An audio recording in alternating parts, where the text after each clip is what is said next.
The first thing I noticed was how carefully she folded her sweater, slow, deliberate, like she was folding a thought she didn't want to finish. The room was dim, the lamp throwing an amber half-circle across her shoulder. She wasn't supposed to still be here. Neither was I. Her name slipped through the quiet like steam from a kettle. Anna. I'd come by to drop off a charger I borrowed days ago, for a harmless reason, or at least it sounded that way when I said it out loud. But standing there, watching her move around her bedroom, I realized I didn't really need the excuse. "Just leave it on the dresser," she said, her voice soft but distant. She didn't look up right away. When she finally did, her eyes didn't match the words. They lingered too long, scanning my face as if measuring the distance between shouldn't and want to. I placed the charger down, but my fingers brushed against the wood, polished smooth, faint scent of lavender. I could hear her breathing behind me, quiet, even. Then the sound of fabric slipping. She dropped her sweater. I turned too quickly. She bent to pick it up, hair falling across her cheek, and for a heartbeat I saw her. Not the version she kept wrapped in poise and laughter, but the one that existed between blinks, tired, a little lonely, beautiful in a way that made me forget to breathe. "You always stare like that?" she asked without looking at me. I tried to laugh it off, but my voice caught. "Only when I'm thinking." "About what?" She finally met my eyes again. There was no safe answer. The air between us thickened, not awkward, not even tense, just full of something unnamed. She hung the sweater on a chair, but her fingers trembled slightly. It was such a small thing, the kind you could miss if you weren't paying attention. I was paying too much attention. "Your generation," she said, half smiling, "doesn't know when to stop looking. Maybe yours never learned how to be seen." I said before I could stop myself. Her smile froze for half a second, not offended, just surprised. Then she looked away, brushing invisible dust from her nightstand, like she needed her hands to have something to do. The silence stretched. Outside, rain began tapping against the window, soft, insistent. I could see her reflection in the glass. Her face tilted slightly, her expression unreadable. She didn't tell me to leave. Instead, she sat on the edge of the bed, crossing her legs, eyes tracing the floor. "You should go," she murmured, though it didn't sound like a command. More like a confession she didn't believe herself. I nodded but didn't move. She looked up again. One of those looks that says everything words can't survive. A look that burned just long enough to scar. Then she stood, walked past me, and turned off the lamp. The room fell into half-darkness, lit only by the rain's reflection on the walls. I felt the warmth of her shoulder as she brushed by, just enough to make my pulse trip. "I'm too old for you," she whispered. But her voice broke on the last word. And I swear, when she glanced back, just once, the look in her eyes didn't agree with anything she'd said. I didn't see her for 3 days after that night. 3 days of pretending the memory of her voice didn't replay every time I tried to sleep. I told myself it was nothing, a moment warped by lighting, silence, and my own imagination. But the truth kept catching up, usually around midnight. When she finally called, it was casual, too casual. "Can you fix my Wi-Fi again?" she said, her tone neutral but her pause too long. "It's being temperamental." I showed up 20 minutes later. Not because I wanted to help, because I wanted to see if that look in her eyes had been real. She met me at the door wearing a loose gray t-shirt, hair still damp from a shower. The scent of vanilla shampoo drifted in the air, and I forgot what words were supposed to sound like. "It's upstairs," she said, stepping aside. Her hand brushed the doorframe. That same careful grace she carried even when pretending to be indifferent. Her bedroom looked the same. The soft light, the folded blankets, the sense that everything was in its place except her. She hovered near the dresser while I crouched by the router, pretending to know what I was doing. The silence stretched between us, heavy with what we weren't saying. "You're good with this kind of thing," she said after a while, almost smiling. "Mostly luck. That's how I used to get through everything," she murmured. I turned. She wasn't looking at me. She was tracing the edge of a photo frame on her dresser. A man's face, blurred slightly by glare. Her ex, I guessed. Maybe the reason she spoke like someone who'd learned to swallow her words before they could sound like hope. "You miss him?" The question slipped out before I could stop it. She blinked, then gave a faint, humorless laugh. "You don't ask small questions, do you?" I know," she said quietly. "You mean well." That should have ended it. But her voice trembled, barely, but enough for me to feel it under my skin. I stood, the Wi-Fi light flickering steady now, and for a moment I considered leaving. Instead, I said the dumbest thing possible. "You look different tonight." Her head tilted slightly, eyes narrowing. "Different? Not like last time," I said. "You seem softer." She exhaled through her nose, a half-smile ghosting her lips. "That's dangerous to say to a woman my age. Maybe I like danger." That made her laugh, low and genuine, the kind of laugh that breaks through defenses without permission. But then she shook her head, brushing her fingers through her hair as if erasing the sound. "You shouldn't say things like that," she said, quieter now. "Why not?" "Because I might start believing you." The words landed between us like a small, fragile truth neither of us wanted to pick up. She moved past me to the window, pretending to check the rain outside. Her reflection shimmered against the glass, her shoulders tense, her hands twisting the hem of her shirt. "I'm your professor," she finally said, almost under her breath. "You forget that sometimes." I didn't answer. I couldn't. She turned slightly, her eyes catching mine in the reflection, and there it was again, that look. The one that said she was as trapped in this gravity as I was. For a long moment, no one moved. The rain softened, the room hummed with quiet electricity, and then, she reached out to hand me my jacket from the chair. Our fingers touched. It was the smallest contact, a brush of skin, but it felt like someone had turned the air into flame. Neither of us pulled away right away. Then she did. Slowly. "You should go," she whispered again. But this time, she didn't turn off the light. I saw her again a week later, though I told myself I wouldn't. It wasn't her house this time. It was the cafe near campus, the one with the chipped tables and overplayed jazz. I was halfway through my coffee when I saw her through the glass, standing in line with her hair tied loosely, a pair of reading glasses perched halfway down her nose. She looked ordinary, but that was the problem. Ordinarily, I shouldn't have made my chest tighten like that. I should have looked away. Instead, I watched her scan the menu she already knew by heart. When she caught me looking, her lips parted just slightly, not in surprise, but in that quiet acknowledgement that said, "You again." A moment later, she joined me. Not at my table, at the one next to it. Close enough that I could smell her perfume, faint and floral, the same one that lingered on my jacket after the night in her room. "Didn't expect to see you here," she said, stirring her tea even though it didn't need stirring. "You told me about this place," I reminded her. "I figured I'd find good Wi-Fi." She smiled at that, small, restrained. "You came for the Wi-Fi," she said softly, not believing it for a second. We sat there, separated by an invisible thread of caution. Every time she reached for her cup, my eyes followed the motion. Her fingers, the way she tapped the rim twice before taking a sip, as if to delay herself from saying something she'd regret. "You've been avoiding class," she said after a while. "I've been thinking." "About what?" I wanted to lie. I wanted to say assignments or grades or anything else, but the truth was too close to the surface. "About you," I said, quietly. The spoon in her hand stilled. For a second, neither of us breathed. "That's not a good idea," she whispered, still not looking up. "I know." "Then stop." "I can't." She finally met my eyes, and something in hers softened. Not pity, not rejection. Something else. Something dangerously close to wanting. She let out a small, shaky laugh. "You really don't make this easy." "You don't either," I said, half smiling despite the knot in my chest. Her eyes lingered on me longer than they should have. Then she laughed again, this time quietly, nervously. The kind of laugh that covers for feelings too raw to name. "God, listen to us," she said. "We sound like bad poetry." "Maybe," I said, "but we mean it." Her lips parted like she was about to reply. Something real, something that could have changed everything.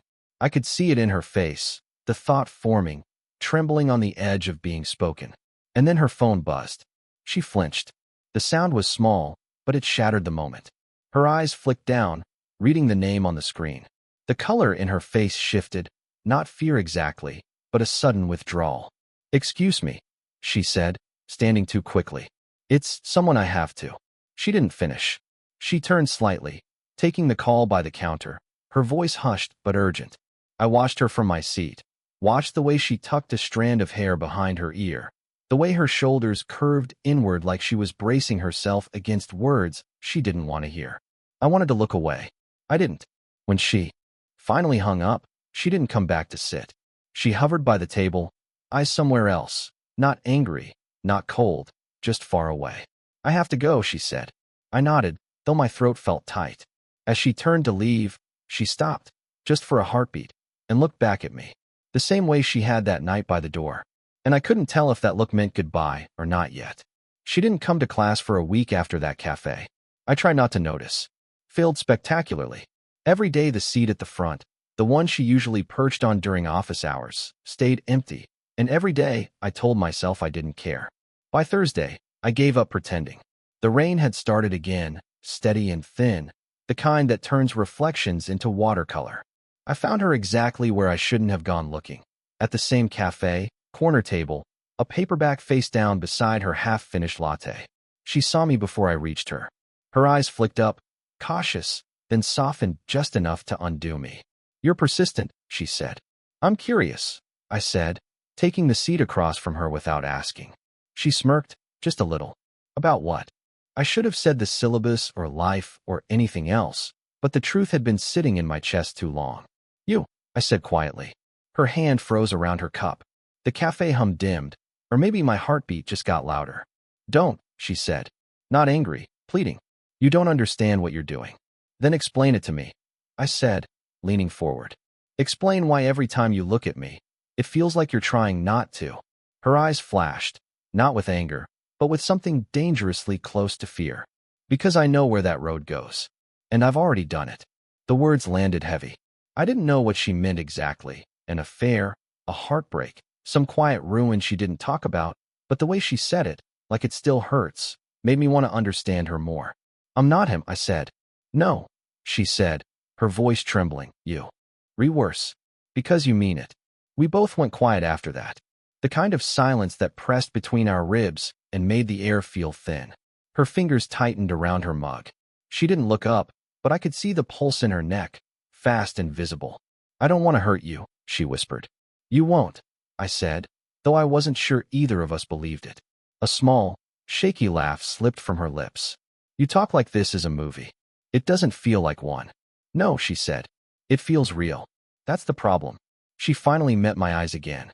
For a moment, everything else, the music, the chatter, the clinking cups, faded into blur. She reached for the sugar packet, tore it open, then just stared at it, like she needed her hands to move so the rest of her wouldn't.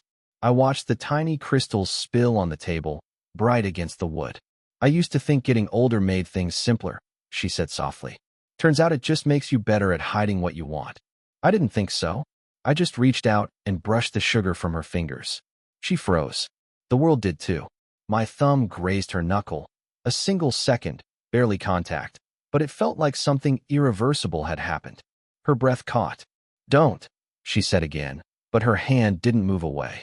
I wasn't going to, I whispered. Her lips parted, a faint tremor passing through them, words dying before they could form. Then the barista called out her name. Loud, jarring. She blinked, the spell breaking. Her hand pulled back slowly, her chair scraping the floor. Maybe we should stop meeting like this, she said, standing too fast. Maybe we shouldn't, I said. That made her pause, halfway to the counter, half turned toward me. The rain outside reflected in her eyes, sharp and wet. She didn't answer, just held my gaze for 1 second too long, long enough to make silence feel like a promise. Then she turned away, and somehow, that felt like the beginning of something neither of us could. Stop. The next time I saw her, it wasn't planned, and it wasn't neutral ground. It was late, the end of a long Friday. I was standing outside the small lecture hall, waiting for a friend, when I heard her voice drifting from inside. Firm, steady, professional.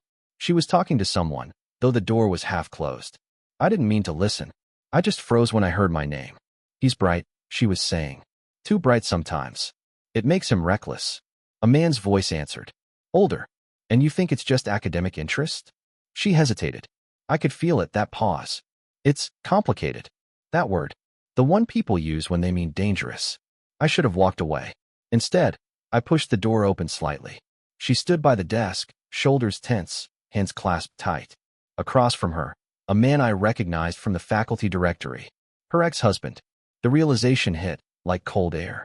I'd seen his picture once in her office. The same sharp jawline, the same guarded smile. Now he stood there, wearing that polite confidence people reserve for conversations they've already decided to win. "I'm just saying," he said, "if you keep defending him, people will start to talk." Her reply came low, tight. "Let them talk." He laughed, a short, sharp sound. "Still stubborn, Anna.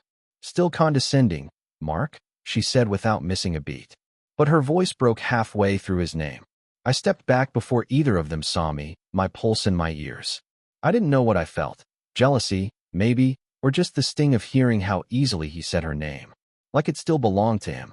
When she came out 10 minutes later, she didn't see me at first. She looked pale, her hands trembling slightly as she adjusted her bag strap. Then her eyes found me in the corridor. "You heard," she said quietly. Not a question. I nodded. For a second, she looked like she might lie, like she might build another wall of calm explanations. But then she sighed, leaning against the wall, the weight of something unspoken in her posture. "He came to ask about you," she said finally. "He's on the ethics board." I stared at her. "You're kidding." I wish I were. The hallway felt too small, too bright. "So now I'm having some kind of problem?" Her eyes softened. "No, you're the reminder." "Of what?" "That I still feel," she whispered. That landed between us like a confession she hadn't meant to make. Her hand came up, not to touch me, but to stop herself from doing it. I could see the conflict in her eyes, raw and unguarded for once. "Tell me to stay away," I said. She closed her eyes. "I can't." "Then what do we do?" She didn't answer. Instead, she took a step closer, close enough that I could see the faint lines around her eyes, the ones that appeared when she was trying not to cry. Her voice was barely there when she spoke. "You make me forget what I promised myself after him." The silence between us pulsed, alive. My hand twitched, an instinct to reach for her. But before I could, the echo of footsteps came down the corridor. She stepped back instantly, the mask sliding back into place. A student passed by, nodding to her, oblivious. When we were alone again, she exhaled shakily. "You should go," she said, eyes fixed on the floor. "If anyone sees us." "Then let them," I said, but it came out too fast, too full of everything I was trying not to admit. She looked up at me then, eyes glassy, torn between wanting and warning. "This isn't just about us anymore," she whispered. And for the first time, I saw it. The fear wasn't of me. It was of herself. It was raining again, because of course it was. Every time something between us shifted, the sky seemed to sense it first. I found her outside the campus library, standing beneath the narrow overhang, watching the storm roll down the glass. She didn't have an umbrella. Neither did I. "You're going to catch a cold," I said quietly. She didn't turn. Maybe I deserve it. Her voice was tired, not sharp, not careful, just honest in a way she rarely allowed herself to be. I stepped closer, rain dripping from my jacket. "He told you to report me, didn't he?" She sighed. "He reminded me what happens when rumors start. And he's not wrong," she said. "I've worked too long to have it all reduced to a headline." She finally looked at me then, eyes red, mascara slightly smudged, as if she'd wiped them with the back of her hand minutes before. "This has to stop." I almost laughed, but it came out broken. "You keep saying that, but you never mean it." She flinched. "Don't." I took a step closer anyway. The rain hit the pavement harder now, loud and uneven. "You can't keep pretending I'm the only one who feels this." She shook her head. "You're young. You think everything that hurts must mean something." "Then tell me it doesn't," I said. "Look me in the eye and tell me this isn't real." Her lips parted, then closed again. Her silence was the only answer I needed. I exhaled, shaking my head. "That night in your room, you could have sent me away before I even walked in. You didn't." "I was lonely," she said, voice barely above the rain. "So was I." She looked away, blinking hard. "You don't understand. I spent years holding myself together after Mark. I built this version of me that doesn't fall apart for anyone. And yet here we are."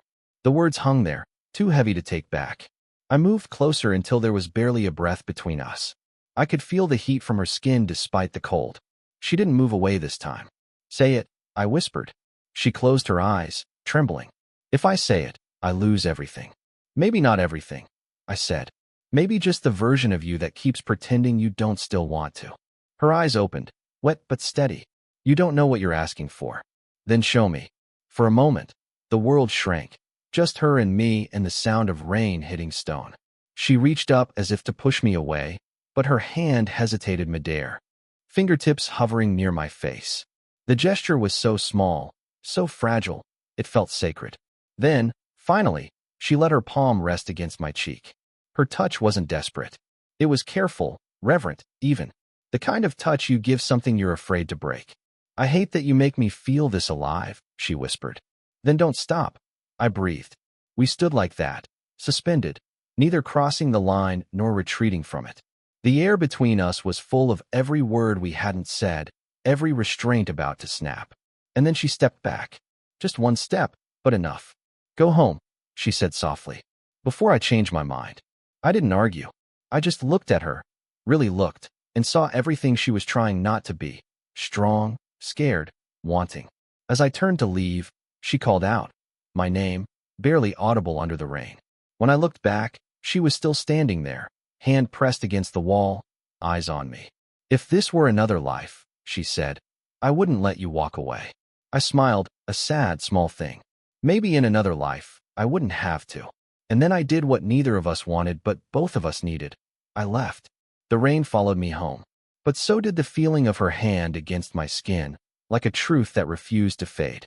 It's strange how silence lingers longer than sound. Weeks have passed, but her voice still threads through my mind.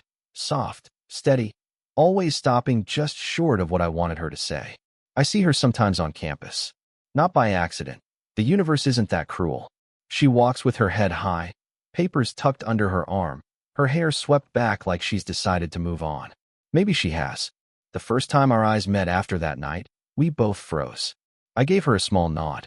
She returned it, polite, distant, but her fingers tightened around the strap of her bag, that tiny tell she never could hide. Then she smiled. A quiet, careful smile that said I remember too. Since then, we've kept our distance. She teaches, I learn, though not always from her. Still, I carry pieces of her in everything I do. The way she spoke with intention.